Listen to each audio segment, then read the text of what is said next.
Hey guys, സർവമായ ഒരു Akhil Sathyan movie. അതായത് അച്ഛന്റെ പാത പിന്തുടരുന്ന ഒരു ഫീൽ ഗുഡ് മകന്റെ മൂവി. സത്യനന്ദിക്കാടിന്റെ ചിത്രങ്ങളിലുള്ള ഒരു സിനിമാറ്റോഗ്രഫി ഉണ്ട്, ഒരു ഫ്രെയിംസ് ഉണ്ട്, ഒരു എന്താ പറയുക, ഒരു ഗ്രാമം പശ്ചാത്തലമൊക്കെ ആക്കി ഒരു പോസിറ്റീവ് വൈബ് ഇങ്ങനെ ത്രൂ ഔട്ട് മൂവി ഇങ്ങനെ കൊണ്ടുപോകുന്ന, അതിൽ ഒരു കല്ലുകടി ഇല്ലാതെ ഒരു നെഗറ്റിവിറ്റി ഫീൽ ചെയ്യാതെ ഭയങ്കര പ്ലസന്റ് ആയിട്ട് മൂവി കൊണ്ടുപോകുന്ന ഒരു പ്രത്യേക കഴിവാണ്. അപ്പൊ ആ സിദ്ധി കിട്ടിയേക്കണ മോനാണ് അഖിൽ സത്യൻ.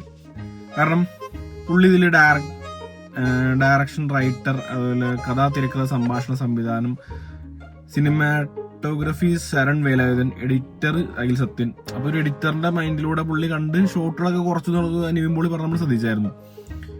പിന്നെ കാസ്റ്റ് ക്രൂവിനെ പറ്റി പറയുകയാണെങ്കിൽ ഭയങ്കര ലിബറേറ്റർ ആയിട്ടുള്ള, അതല്ലെങ്കിൽ ഭയങ്കര വലിയ കാസ്റ്റ് ക്രൂ അല്ല, ഒരു മിനിമം സർട്ടൻ ആൾക്കാർ, അവർക്കുള്ള ഇൻഡിവിജ്വൽ റോൾസ് ഉണ്ട്. ഭയങ്കര നീറ്റായിട്ട് ക്ലീൻ ആയിട്ട് ചെയ്തേക്കണ ഒരു മൂവി. എനിക്ക് ഭയങ്കരമായിട്ട് ഇഷ്ടപ്പെട്ടായിരുന്നു. ജുവറീസ് നിവിൻപോളി കോംബോ എങ്ങനെയാണെന്ന് വെച്ച് കഴിഞ്ഞാൽ അവർ വരണ സീനുകളെല്ലാം എല്ലാം ഒരു ഒന്നിനൊന്ന് മെച്ചമുള്ള സീനുകളായിരുന്നു. കാരണം ഫ്രെയിമിൽ അവരെപ്പോൾ വരുന്നു അപ്പോൾ പണ്ടത്തെ എനിക്ക് ആ ഒരു ദാസൻ വിജയൻ വീണ്ടും കോംബോ ആവർത്തിക്കണമെന്ന് എനിക്ക് ഫീൽ ചെയ്തായിരുന്നു. അത് ആ ഒരു കണക്ഷൻ ഇവർക്ക് ഉണ്ട്, ഇവരുടെ കയ്യിൽ ഉണ്ടത്. അത് എപ്പോൾ കണ്ടാലും അത് വർക്കൗട്ടോ, എപ്പോൾ കണ്ടാലും അത് ഓക്കെയാണ്. എത്ര ഗ്യാപ്പ് ഇട്ട് കണ്ടാലും അവരെ എങ്ങനെ ഒരു അഭിനയിച്ചാലും ആ ഒരു കോംബോ ഓക്കെയാണ്. പിന്നെ ജനാർദ്ദന ഉണ്ട്, പിന്നെ മധു വാര്യർ നല്ല റോളുണ്ട്, അൽതാഫ് സലീം നല്ല റോളുണ്ട്, അൽഫോൺസ് പുത്രൻ ഒരൊറ്റ ഫ്രെയിമിലുള്ളെങ്കിലും ഒരൊറ്റ സീക്വൻസിലുള്ളെങ്കിലും ആളുടെ പോയിന്റിലും വരുമ്പോൾ നമുക്ക് ചിരി പടർത്തുന്നുണ്ട്. അതായത് ഭയങ്കര പൊട്ടിച്ചിരി അല്ലാണ്ട് നിങ്ങൾ ഉദ്ദേശിക്കുന്നത്. നമുക്ക് കാണുമ്പോൾ നമുക്കൊരു ഹാപ്പിനെസ് ഫീൽ ചെയ്തിട്ട് ഒരു ഫീൽ ഗുഡിനുള്ളൊരു സന്തോഷമായിട്ടുള്ള ചിരിയില്ലേ, ലൈറ്റ് ആയിട്ടുള്ള കോമഡികൾ, അങ്ങനെ പോണ പടം. ഒരിക്കലും ഒരു ഡൗൺഫാൾ അങ്ങനത്തെ ഒരു മൂവി അല്ല, അല്ലെങ്കിൽ അങ്ങനത്തെ ഭയങ്കര അപ്പ് പോയിട്ട് ഭയങ്കര ഡൗൺ പോകുന്ന അങ്ങനെ മൂവി അല്ല. ഇങ്ങനെ ചെറിയ ഫ്ലക്ച്വേറ്റിങ്, ഈ ഹൃദയം ഇടിക്കുന്നവർ ഇങ്ങനെ ഇടിച്ചിട്ട് പോണ പടം.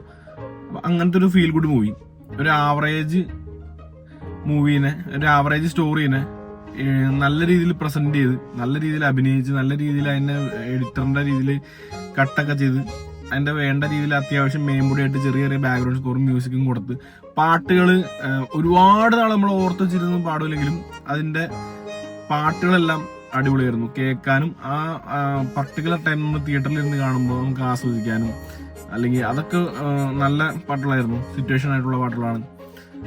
ഓവറോൾ ഒരു നല്ല സിനിമ. നിവിൻപോളിയുടെ കുറെ നാളുകൾക്ക് ശേഷം ഒരു കംബാക്ക് കിട്ടിയ ഒരു ഫീൽ ഉണ്ട്. പുള്ളിക്ക് ഏറ്റവും പറ്റിയ സ്ട്രോങ് പൊസിഷൻ സ്ട്രോങ് ഏരിയ എന്ന് പറഞ്ഞു കഴിഞ്ഞാൽ അയാൾക്ക് ഫീൽ ഗുഡ്, കോമഡി, ഒരു ജനപ്രിയ നായകൻ എന്നുള്ളൊരു ലേബലിൽ ചെയ്യാനാണെങ്കിൽ എനിക്ക് തോന്നുന്നു പുള്ളി ഇപ്പൊ റീസെന്റ് പുള്ളിനെ വെല്ലാൻ ആരും ഇല്ല ആ ഒരു പൊസിഷനിലേക്ക്. ബാക്കിയുള്ളവരെല്ലാവരും വ്യത്യസ്ത കഥാപാത്രങ്ങൾ ചെയ്യണേക്കാൾ നല്ലത് ചെയ്തു പോകുമ്പോൾ പുള്ളിയുടെ സ്ട്രോങ് പൊസിഷനിൽ ഹോൾഡ് ചെയ്യുന്നതായിരിക്കും നല്ലതെന്ന് എനിക്ക് തോന്നുന്നു, ഗ്രിപ്പുള്ളത്. അപ്പൊ എനിക്ക് തോന്നുന്നു പുള്ളി റീസെന്റ് എടുത്ത തീരുമാനം അത് തന്നെയാണ്. അടുത്തൊരു 1 ഇയറിലേക്ക് എന്താ പ്രശ്നം വെച്ച് കഴിഞ്ഞാൽ കമലഹാസനും പുള്ളിയൊക്കെ ഒരേ രീതിയിൽ ഒരേ ലൈനപ്പിൽ അഭിനയിക്കുന്നത്, വർഷത്തിലൊരു പടം അത്രേ ഉള്ളു. പക്ഷെ we need more movies from you Vini ചേട്ടാ, അല്ല സോറി നിവിൻ ചേട്ടാ അല്ല നിവിൻ ബ്രോ. അപ്പം നല്ല സിനിമയാണ്. ഈ ക്രിസ്മസ് കാലം, ഈ വെക്കേഷൻ കാലഘട്ടം നിങ്ങൾ സർവമായ തിയേറ്ററിൽ പോയി തന്നെ കാണുക. ഫീൽ ഗുഡാണ്. എന്നാൽ അത്യാവശ്യം അതിനുള്ള ചെറിയ സ്റ്റോറീസ്. എനിക്ക് ഏറ്റവും എടുത്തു തോന്നിയെന്ന് വെച്ചാൽ ഓരോ ഒരു 10-20 മിനിറ്റ്സിനിടയിൽ ഒരു നല്ല കോട്ട്, നല്ല പോയിന്റ് പറഞ്ഞ് നമുക്കൊരു നല്ല സന്ദേശം പോലെ സാധനം കൈമാറുന്നുണ്ട്. ഓരോ ഏരിയയിലും അവർ കൈവച്ച് അത് നല്ല രീതിയിൽ പ്രസന്റ് ചെയ്ത് അതിന് സ്റ്റോറിക്ക് വേണ്ട രീതിയിൽ ഗ്രിപ്പ് ചെയ്തിട്ടാട്ടോ ചെയ്യണം. അല്ലാണ്ട് നമുക്കത് നല്ലൊരു ഉപദേശം കൊടുക്കണം എന്ന് പറഞ്ഞാൽ അങ്ങനെ ചെയ്യണമല്ല. നല്ല കാര്യങ്ങൾ അത് എനിക്ക് തോന്നിയതാണ്. പേഴ്സണലി എനിക്ക് ഇഷ്ടപ്പെട്ട കാര്യങ്ങൾ എനിക്ക് തോന്നിയതാണ്. ഓരോ മൊമെന്റുകളിൽ കൊടുത്തേക്കണ ചെറിയ മൊമെന്റുകളുണ്ട്. ആ മൊമെന്റുകളെല്ലാം ഭയങ്കര സൂപ്പറായിരുന്നു, മീൻസ് റിലേറ്റീവ് ആയിരുന്നു. ഇപ്പോഴത്തെ ഒരു സിറ്റുവേഷൻ ആയിട്ടുള്ള, അല്ലെങ്കിൽ ഇപ്പോഴത്തെ ഒരു ജെൻസി കിഡ്സ്, അല്ലെങ്കിൽ കുക്കി വൈബുള്ള ആ ഒരു ഇതെല്ലാം കണക്ട് ചെയ്തേക്കണ എല്ലാം അടിപൊളിയാണ്. സംഭവം അടിപൊളിയാണ്, പടം കിടിലാണ്. അപ്പൊ തിയേറ്ററിൽ പോയി തന്നെ കാണുക, നല്ല മൂവിയാണ്. ചേട്ടാ, thank you for choosing the movie.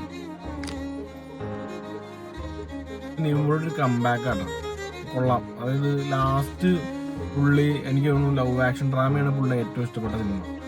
നമുക്ക് പീസ്ഫുൾ ആയിട്ടിരുന്ന് കണ്ടുകൊണ്ടിരിക്കാൻ പറ്റിയ ഒരു ന്യൂട്രൽ, ഒരു ഗുഡ് മൂവി. നിവിൻപോളി ഉണ്ട്, അജു വർഗീസ് ഉണ്ട്, ജനാർദ്ദനുണ്ട്, പിന്നെ